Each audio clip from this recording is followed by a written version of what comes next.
Someone once said in life, some things are taught and some things are caught. And the difference between those who go on to make it in life is not in the things that are taught, it's in the things that are caught. Your ability to hear the things that are not said, yet spoken loudly. Your ability to look at a problem and start thinking, what is the solution? Everybody can spot a problem. You see, we all have friends, right? We all have friends who are good to tell you what the problem is. But not everybody can provide solutions. Now, who would you rather have as a friend? The person who tells you the problem or the person who tells you the solution? Of course, in the world we live in today, those who provide problems, they are so negative. I can't cope with that energy. It's just negative, right? But someone who provides solution is always positive. They are looking, okay, that's happened, all right, how do we move forward? But if you do X, Y, Z, you can get back on track. So, when you leave the four walls of this school, a lot of you are going to be applying for jobs. You're going to be seeking for good positions in the industry. Your ability to provide solution, your ability to look at the problem, the mathematical equation you're given today, and say, okay, here's the problem. How do I solve this problem? How do I find a solution? Is what they're going to pay you for out there. In life, we create habits, and those habits create our future. The equations you're being given today, I promise you, I don't know any company that will give you the same equation to solve it out there. But the knowledge of how to find the solution, is what you're going to apply out there. Because how you do anything in life is how you do everything. You cannot pour out of an empty cup. So if you've learned something today, how to solve problems yourself, you become a bit independent. So tomorrow you can look at problems and solve it yourself. As far as I know, one of the things I learned being a mathematician is how to think. How to look at things everybody see and see it differently. When everybody is saying, oh, find Y, why did you do that? But mathematicians are saying find X. Because we were taught to think differently. And that's why we're most valuable out there. And you know that it is not easy being a mathematician, few of us.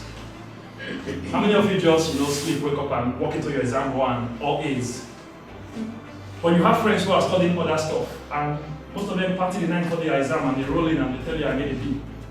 You know you can't do that here, right? If it was easy, everybody would do it. The reason everybody is not doing it is because it's not easy. So let me start. Let's make this a bit more interactive, because I don't want to just talk to you without solving at least one problem. So randomly, I would like you guys to ask me questions, and I'll share from my experience, and then we'll find a way to find solutions. Now, don't be shy, because the truth is, in life, it is easier to get to your destination when you are able to understand and speak to people who've gone through the same route.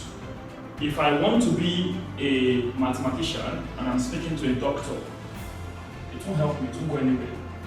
So if you're looking to be successful based on what you've studied, ask me any question and let's answer it. Let's see if you can answer it. Let's try. How do you find motivation to work when you don't want to? And I'll tell you the truth. Ayodia was one of my classmates, and he was one of the brilliant ones. How do I find motivation to do work? I just cried. And I promise you as a student, I didn't find motivation. You see, I won't lie to you and I won't paint it. I know where you are because I've been there. As a student, I lack the motivation because mathematics, oh God, it's boring. It is boring. I'd rather be doing something like sociology, English, that's just easy, But if someone said if you do what is easy, your life will be hard. But if you do what is hard, your life will be easy. The reason mathematicians are paid heavily there is because we just grind. It's just basically, how do you find the motivation to eat when you don't have appetite? Does it make any sense? There are times when you're not feeling so strong when you don't have appetite. But you know you've got to give your body what it needs to keep moving. You just grind through. Because there are going to be better days ahead where you're feeling it, you want to do it. And sometimes when you focus your mind on the reward, at the end of it, it will drive you through the struggle. So I find that in tough times, when I'm very unmotivated or demotivated, I just keep my mind on the reward. How many of you you've gone for a race and you're running and when you're getting to that finish line, you're so tired, but you just know just a few more steps and I'm there. You just tune from your physical self of being tired to, oh, if I cross it, how all my friends say of me. I've made this track and say, yes, I did it. At some point, you're just going to have to tune your brain there. Good shout. Did I manage to answer that? Yeah, that's good. Any other question? Come on, guys. Can I add to that? Yeah? How do you find the motivation? Sometimes it's changing your perspective, and I think that's what you mean by digging deep, right? Sometimes as students we need to change our perspective. When you're a student, sometimes your immediate problem is how to pass your next homework or assignment or something. And that's all you see. If that's all that you see about mathematics, I'm not sure you can derive a lot of motivation from that. Like you said, he was talking about the word, seeing the big picture. If you do, sometimes it helps you see things differently. And you know, some of the things you do are abstract, right? Some of your maths are a bit abstract, isn't it? But when you understand the big picture behind what you're trying to do, sometimes you're able to find that motivation. But if all you see is just, I want to pass my next assignment, I want to submit on time, turn it in, check that I don't have any plagiarism above 25%, and that's all you worry about, it's very boring, it's very exhausting. But when you realize you've got something that's really good, it's amazing the job market for mathematicians. But it doesn't mean because you have a mathematics degree, you are qualified for that. Even though they are looking for a lot of mathematicians, but it doesn't mean that mathematicians from universities are actually ready to go into the workplace. And I think that's the thing you want to be talking to knowledge about.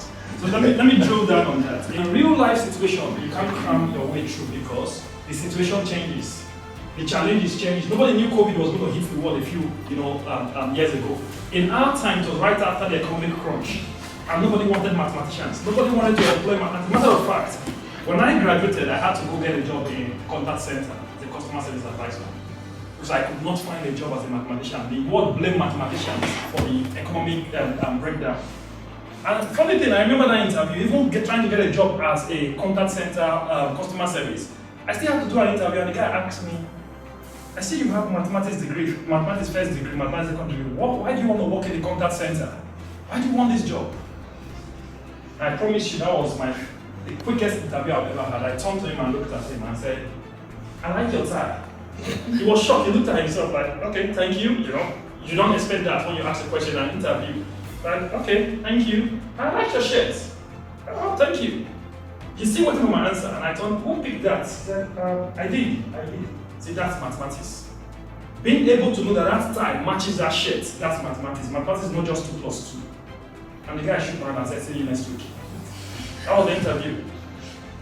So, it's your ability to apply, to develop that ability to take. Because the circumstance, the challenges you're facing in your exam hall is going to be different from what you face here. You see, some of you, your friends come to you with their problem, like, oh, I just need someone to talk to. You're telling them, okay, this is how you do it, how you navigate it. And that's what people will pay you out there for. Nobody's going to pay you to write an equation. Or quote whatever theory, or if you're a coder, they pay you to do C++ and all of those and write all those codes. But all they're going to pay you for is to find a solution. We all want to be comfortable. You want to wake up and go on holiday where just travel the world, right? Someone said we have multiple definitions of success. And one of the ones that stuck in my head is, someone said success is doing what you love to do and finding someone to pay you to do it. And that's stuck in my head. So whatever I'm doing, I make sure I'm enjoying it. I love doing it.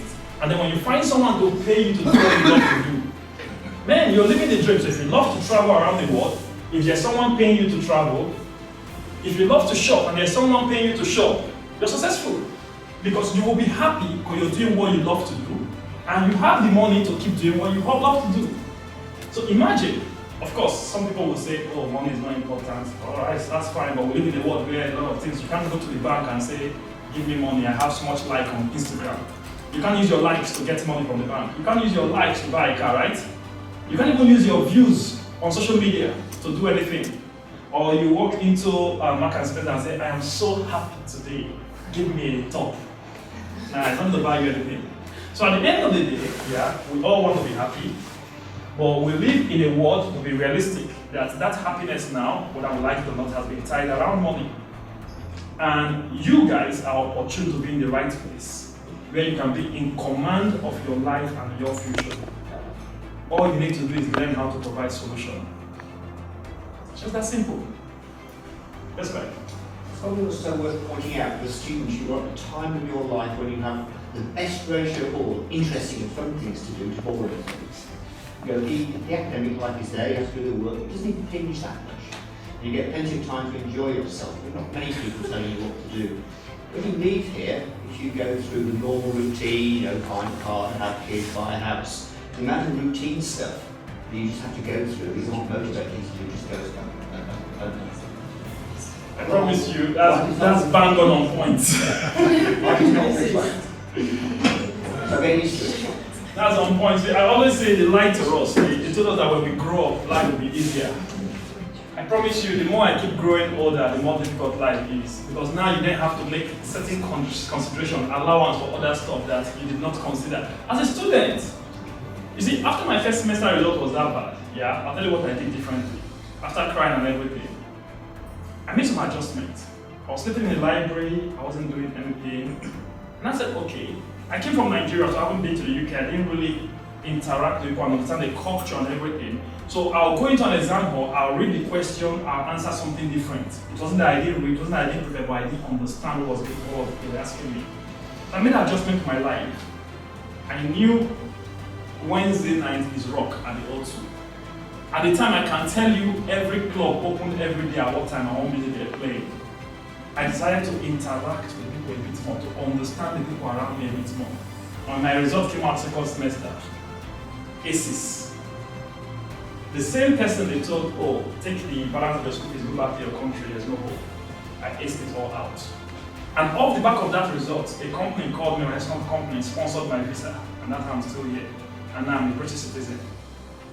So, this is the interesting thing. At any given time in your life, you have the power to change the direction, the trajectory your life is going to. It is within your control, you just need to make certain adjustments. And this time is the best time of your life, where you have a lot less things to worry about. Your biggest problem right now is how to pass your exams, you know, what your friends think about you, how to go on holiday, little stuff like that. It gets more interesting as you go higher. I promise it gets more interesting. Come on. Should I? Yeah. Okay. Thank you. I'm going to. Should I come so that nobody's talking back? Yeah. So, I think I'm going to try to moderate the questions because of our time. And then, please feel free to ask questions. And I'll tell you why. When I was a master's student, some guy came around like this. His name was David. He did his PhD at Leciester. He was the head of. Remember the David? He was the head of one of the bank's data science team or something. I think so. The quant. Yeah, the quant for one of the banks. And after that, he became the head for Europe or something. During the financial crisis, he was called by the government to be into one of the committees to look at how to recover from the financial crisis. He was an alumnus of Leciester. And I remember when he came around, he told us two things. He said, I'm very busy now. If you want to send me an email, put Leciester Uni as in your title. Start with Leciester Uni, and I will respond to you. If you don't do that, I'll probably not phone you again. Of course, you can imagine how busy he is. You understand? So, when he had a conversation with us, there were a few things that we were able to ask. I was a master's student then. But we asked a lot of questions. Now, I know there's a difference between masters and undergraduates. Because when I came for my master's, I had already worked with the bank for a couple of years. So when I came to study, my orientation was different. I wasn't trying to pass the next exam. I needed skills out there. You understand? When I was an undergraduate, forget about it. I was just trying to make a day, if I can. That was all I cared about. When I came as a master's student, I wasn't just caring about A's. I cared more for knowledge to understand what I was doing, because I needed that to solve the problem. So the reason why I said that is not only for the next half an hour. I'm not going to blow his trumpet for him, but this guy has done himself well in the industry. You know, and please feel free to ask him any question you want to ask him. I spent most of my time in the university, but I was consulting for businesses. So I've worked with, I don't know, in the last 3-4 years, I've worked with maybe 20-30 businesses. Data science related projects, from NHS to manufacturing to retail. You know, so I've done quite a lot of things. People who I was sitting in the university, I was an innovation hub, if you know the innovation hub. I was leading on AI projects and all that. So I have interaction with business, even though I'm not exactly in business, but he's been there for over 10 years. So please feel free to ask me questions. But my first question to you, Norbert, is So you've been head of pricing, right? Yeah. You've seen students walk through the door from interview, you've recruited them. Yeah. What's usually the biggest weaknesses you find in these students when they come from university? Fresh graduates. One of the biggest challenge, or the first challenge you notice with fresh graduates is a lot of them lack the drive. They come into the industry like, okay, I've graduated, it's time to get a job. But there is not that end goal, the bigger picture. Are you getting a job just because you want to get a job? Are you getting a job because you're trying to achieve something? Again, all of us, I usually say this, a lot of people ask the wrong questions in life. Most people think what they want in life is to be successful. I think everybody's successful. That's where I think, because you can all feel you have a roof over your head. You're okay, you're alive, you're healthy. Now, but the reason why we're studying, we're doing this, so we can get ahead in life. Does it make sense? You want to get ahead, you want to do better than your peers, you want to do better than you yesterday. You know, and when you come into a work environment, it's the same thing. Most students lack the drive and the direction when they come in. And I think it's that shock to the system from the university environment into a workplace where you now step in and someone tells you have to be at work by 9 o'clock and then you close by 5. Whereas you can decide when you want to miss a class or when you want to roll off the bed, when you want to hand in your papers or do your assignment, as long as you don't, you can start 24 hours beforehand. But when you step into the work industry, your manager is asking you, we need that stuff, where are we? And you're there thinking, I've not started. And the truth is, most of the things you're going to face in the industry, like I've told you, are not things that you face here. We had that same problem. Both you don't have experience, so you can't get a job. But if you do not ask questions when you step into the industry, whoever your manager is, if you don't ask questions, you won't know the direction they want you to be heading. Same thing, like when you're going through your lectures, your classes, if you don't ask questions, we're humans. We tend to just think in a certain direction because they say we are all a product of our past and experiences in life. So whilst I'm here standing talking right now, if your past and experience is shaped in a certain way or in a different direction, what I'm saying may not be what you're hearing, and may not be what this guy is hearing. It's all going to be, just divergent. But when you then ask particular questions at that point where you feel like, okay, I need a bit of clarity here, it provides you that a bit more direction, and it helps you sail in the right direction. So one of the challenges I face with most students when they come into the industry is that drive. Simple. Because I remember when I got my first job, I used to travel from Peterborough there to Leicester Uni. After work every day, I'll close by 5, I'll catch the train 1 hour to Leicester Uni, I'll stay in the library, I'll study till 8 before going back home, and then I'll go back to work the next day. But I told myself at that time that when I'm 40 years old, I'll be retired. So I already knew where I was heading to, that I'm going to be retired at 40. And then I can live that life of just traveling the world, sit somewhere around the beach, Malibu is my preferred place, and just chill. Imagine that life. Okay, thank you for that. Okay, one of my biggest weaknesses I found with students is interpretation. They cannot interpret well. So in the university, you have these things, the lecturers give you everything. How there is a bit vague. You have to be able to come up with questions, like you said. So, for me, how do you start to build those? How do you develop those skills? How do you start to build that skills as a 200 level student? So there's a saying or a quote that says, how you do anything in life is how you do everything in life. And a lot of us keep thinking, oh, okay, I'll just do this one, relax, and then I'll step up here. But that's not true. Because how you do anything, you form habits, and those habits decide your future. Like I said at the beginning, I wasn't one of the most intelligent students on our tuning. But I keep saying this, and I know this as far as I am concerned as a pricing analyst, I am the best pricing analyst that there is out there. The reason is not because I'm the most intelligent, but because I'm the most hardworking. When I have a problem in front of me, he knows. I'll go all night, I won't sleep for days until I solve it. And I'm not shy to ask. It doesn't matter. I will call people and ask people. When I came in this morning, he was the first person that came in. Yeah, and we're chatting. We're talking about what are challenges you have. Because I wanted to understand the mind of a student, so I can meet you at your point of your need. Because there's no need talking to you for 1 hour if you're going to live here and you don't pick anything from it. But when you live here and you remember one thing, one problem solved, then I've achieved my goal here. Now, how do you build that? You start with little things. The little problems you have in life. Time management. Prioritizing what is most important. Why am I in the uni? Why am I doing this? So if you set out, just ask yourself why.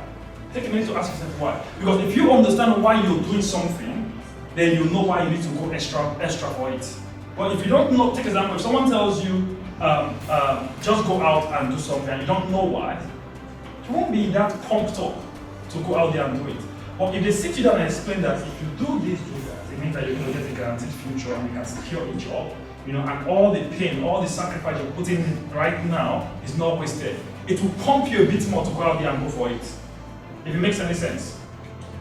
So it's important that before you do, whenever you're doing anything, understand the why, the reason why you have. Do you even understand the reason why you're in uni, the reason why you chose mathematics rather than medicine, rather than sociology? Once you understand that why, it will pump you to push you. I find during our time, I found that a lot of people studied, and after they graduated, they went back to uni to study something different. Because the first time they chose the course, they didn't understand their why. They just did it because all their friends were doing it. So my friends are going to study medicine. So I wanted to study medicine. I applied for medicine so many times and I didn't get it. And oh God, I'm so grateful I didn't get it. Because funny thing is, I can't stand the sight of blood. And all my friends were wanting to study medicine and I was, just go in medicine. But today, I can walk from any part of the world. All I need is my laptop. As a medical doctor, you have to be in the hospital.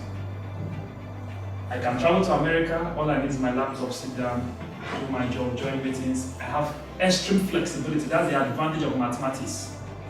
Your tools are here. Your tools are not in the lab. So you're a mobile solution provider, if it makes any sense. We still have about 24 minutes opportunity. Somebody give me a question. How much of the maths you learned when you were here did you actually use in practice? Was it that you used in practice? Alright, I'll tell you something. I'll give you, to answer that question, I'll give you, I like citing real life examples. After my interview in the contact center, my next job I applied to be a data analyst. And I remember that interview, they wanted someone who knows how to program in SQL and SAS. And in Leicester, we were taught using C++ and MATLAB, which is applicable in the engineering sector. So I went for that interview, they interviewed me. The main hiring manager interviewed me and shoot it out like, no, you can't use C++, you can't use SQL and SAS. And said, sorry, you're not the person we wanted. But the director was sitting down in that interview. And that guy just kept going for another 2 hours, asking questions around statistics. And I was answering. He was a professor from the University of Cardiff and was working in the industry.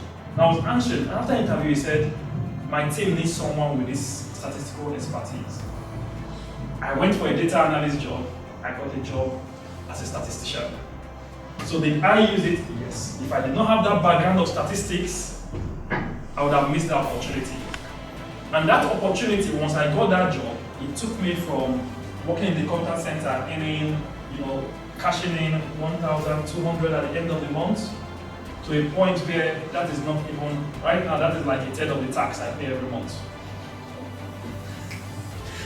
I think If it makes any sense. So again, everything you're learning, it's useful if you know when to apply it. I say to everybody, nothing in life is wasted. It's just knowing when to apply it and how to apply it.